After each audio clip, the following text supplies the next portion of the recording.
নমস্কাৰ পুনৰ অন্য নতুন এটি ভিডিঅ'লৈ স্বাগতম জনাইছোঁ আৰু সেৱা জনাইছোঁ। আজি জনাব বিচাৰোঁ যে এইখন পৃথিৱীত আপুনি মই যিমান চালাকি নোকোবাওঁ এদিন না এদিন ভাগ পৰিবই লাগিব, চিৰসত্য চিৰনিশ্চিত। কিয় ঈশ্বৰে আপোনাৰ হৃদয়ত থাকি চাই আছে, বাহিৰে ভিতৰেতো দূৰৰে কথা। সেয়েহে আমি নিজকে শান্তিত থাকিব যাতে বিচাৰোঁ, তাৰ বাবে আমি সদায় ভগৱানৰ ওচৰত প্ৰাৰ্থনা কৰিব লাগে, হয়নে?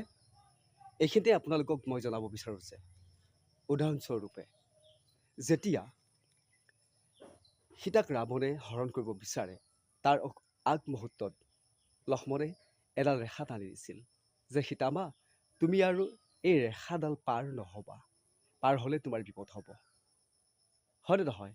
গতিকে এই কথাখিনি সীতা মায়ে বুজি পোৱা নাছিল, যাৰ ফলত ৰাৱণে হৰণ কৰি লৈ গৈছিল। গতিকে সেই ৰাৱণে সীতাক হৰণ কৰাটো দূৰৰে কথা, আমাক ঈশ্বৰে এই সকলো জীৱ বা মনুষ্যক এডাল ৰেখা টানাৰ দৰে সীমা দি থৈছে। যেতিয়া সেই সীমা অতিক্ৰম কৰিম বা পাৰ হ'ম, তেতিয়া জানিবা তোমাৰ মৃত্যু নিশ্চিত। গতিকে ঈশ্বৰে চাই থাকে, এৰি দি থাকে সূতাৰডাল, যা কিমান জেগা গৈ থকা আৰু গৈ থাক, হয়নে?